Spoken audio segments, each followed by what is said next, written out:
This is my update on the 1 kilo that I bought. So you can see here, those 1 kilo consists with 3 to 4 inches. And now when I place them here, I count them down, and they were all 61 pieces, mixed gender, female, male.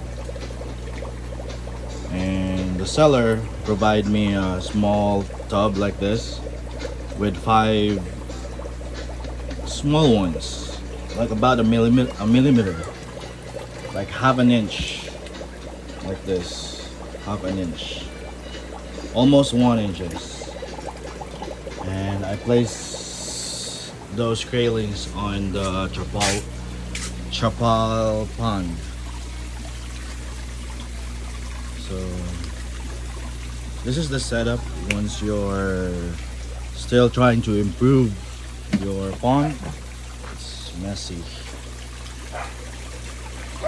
It's messed up.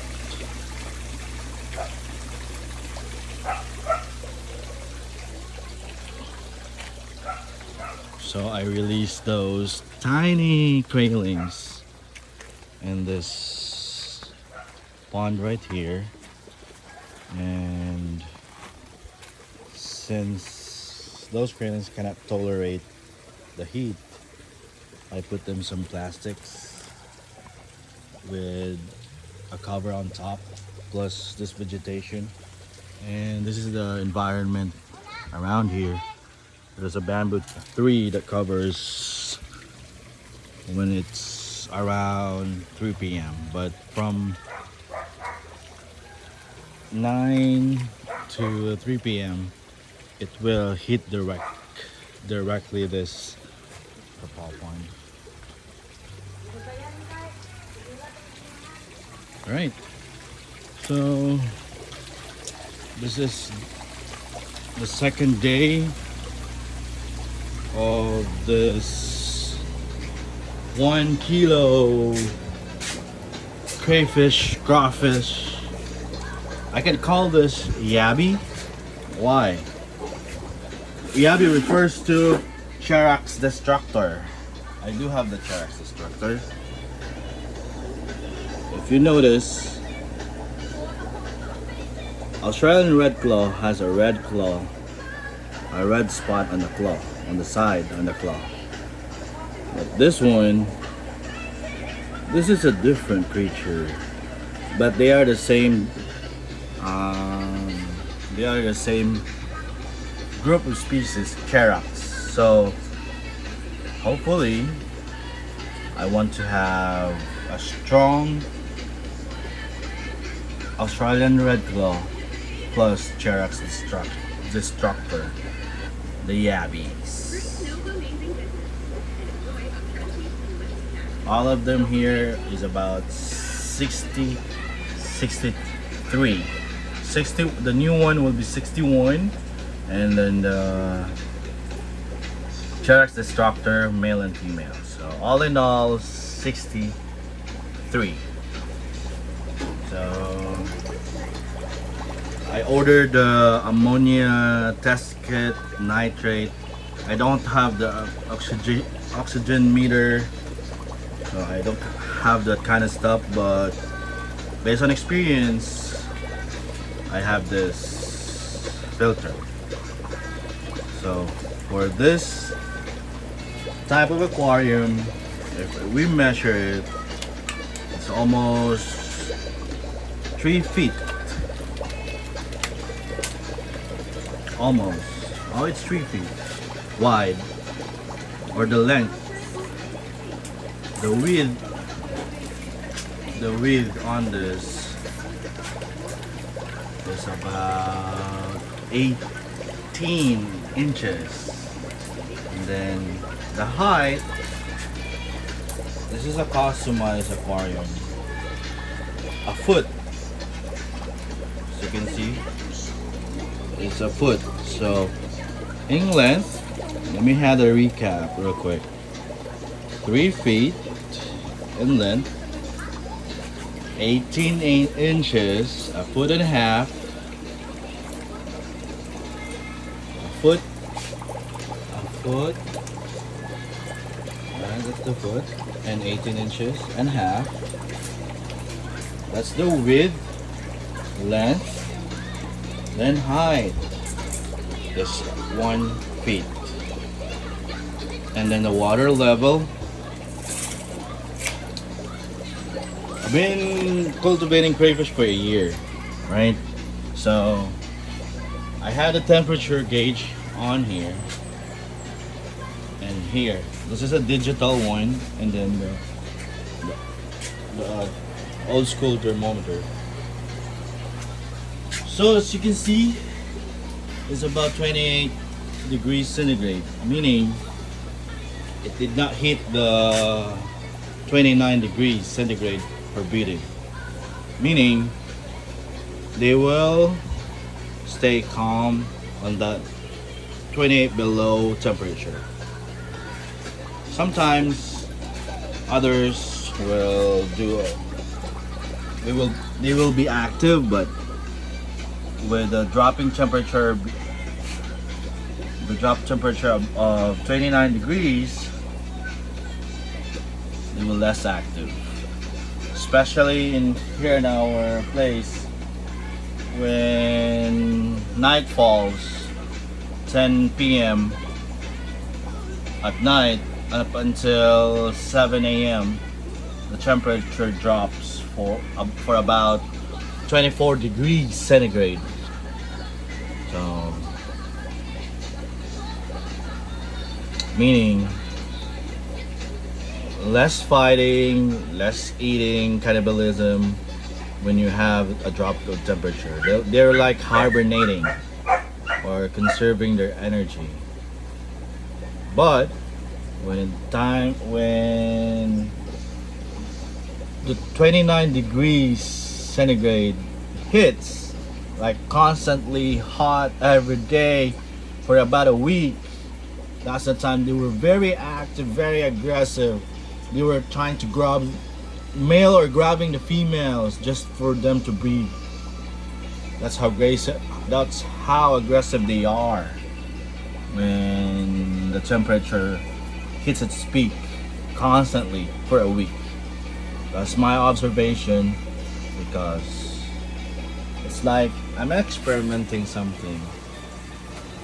What I don't have is a mud pond, which practically the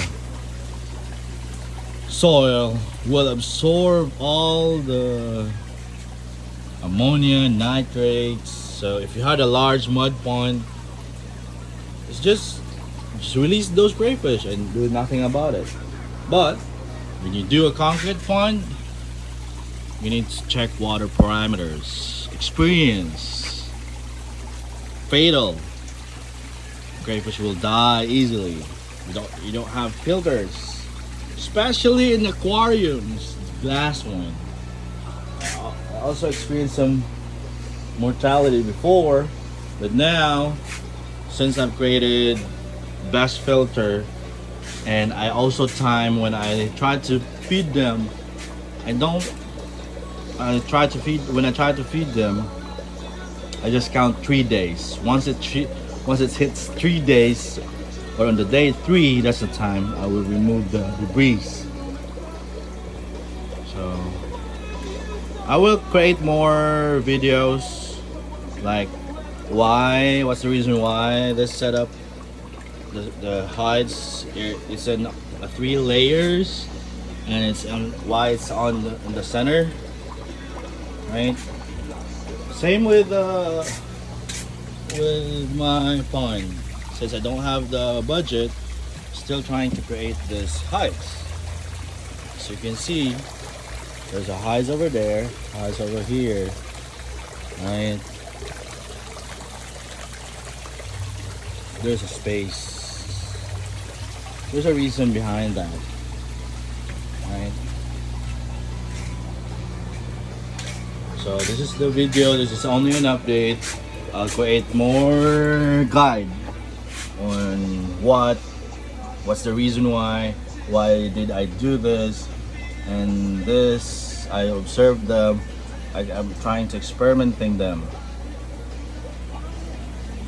So hopefully I can buy an incubator and having an infinite harvest, like perpetual harvest, breeding, harvesting setup. Because for this, if you have a kilo of 3 to 4 inches, there's a meat on the tail.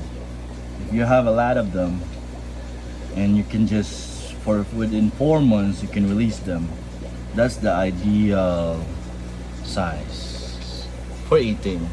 But for showing up, you need a jumbo size.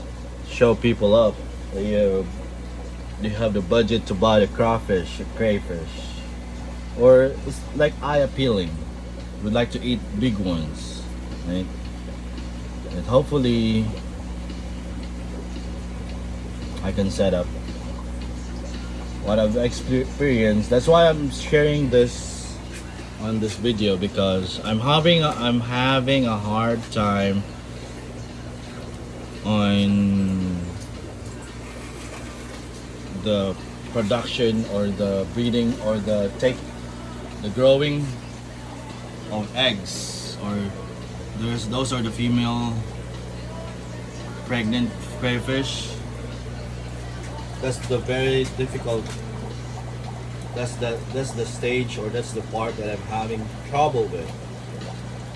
As you can see, it's spanning the eggs, but I got a lot of mortality. Sometimes this pregnant female will just die for no reason. I just place them on this like container over here with some aeration without the filter. But now, since I have the luxury or the convenience for have a filter, have an aquarium, have this crayfish isolated individually. That's the idea for me, just to virtually check every time this creature. I saw a lot of people use like container without any aeration, and they can successfully not breed, but successfully finish the stage of the crayfish releasing its craylings from eggs to craylings for 45 days by using this container. If you understand what I'm saying. So there's a lot of people use techniques to have this varied female or pregnant crayfish to have successfully lay their craylings from eggs to fingerlings, like craylings, the small ones. Others also isolate them directly on the pond, right? I also tried that directly from my aquarium. I created this, but it's difficult to feed. Now I show you the other video on how I feed this pregnant one. I only feed them after changing the water. Then I make sure that it's all clean, since I don't have the test kit. So after cleaning the water, I just feed them, and their reaction is like eating. And it's the small ones, small feeds, like powder type feed, meaning it will not pollute the water directly or instantly or rapidly, because I just pick a small like portion like this, and I have fish. If there's an excessive food, this fish will eat. And this time I invested a fish that I can also dispose or secure, or secure, not secure, or sell. It's hard to have a reflection on this, but I have a fish, a trio. These are the blue Moscow. Looks like black out at far, but if you light, if you hit them with a light, like flashlight or on a cell phone light, it will turn blue. So that's it. So I will not disturb the pregnant female.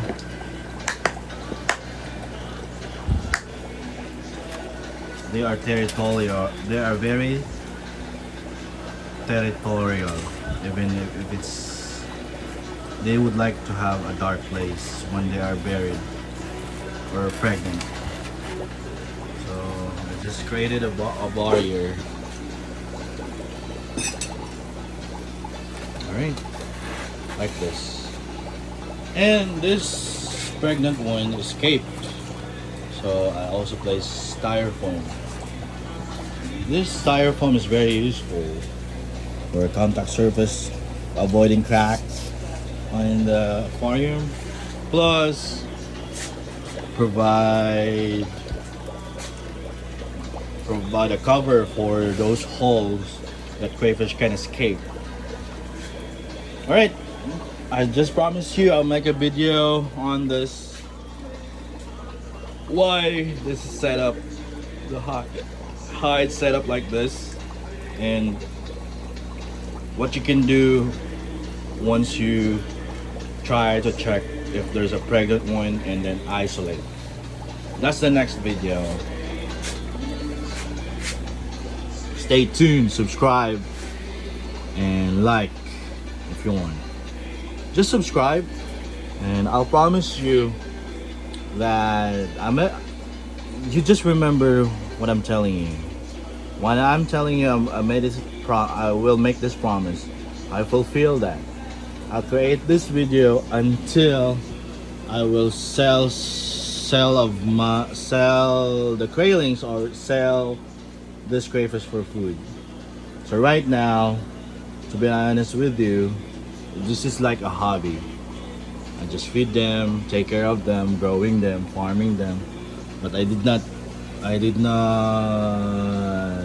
create, or I'm not thinking for the present time to sell this right away.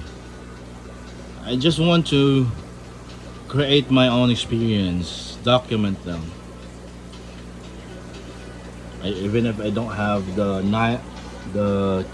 chemical tester, oxygen meter, water test kit, but slowly I can buy those slowly, hopefully.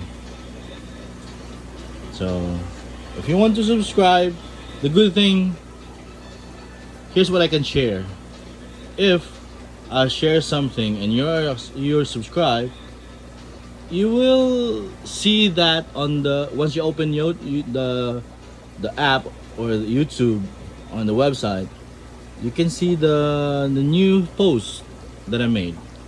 That's the only advantage if you subscribe. And if you're growing the crayfish,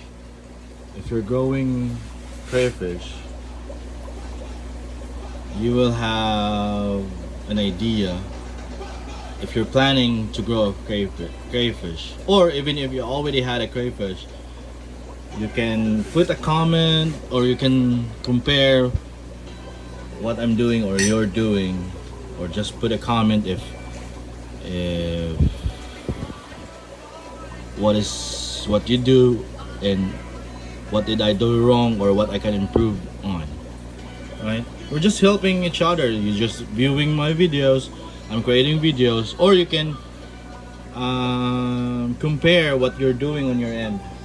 since I have a concrete pond, right, and glass aquarium. Hopefully I can set up the racking aquarium with all the sponge filter without any filtration. I'm planning to buy the hose that it can fill up the water easily and drain the water easily without any piping.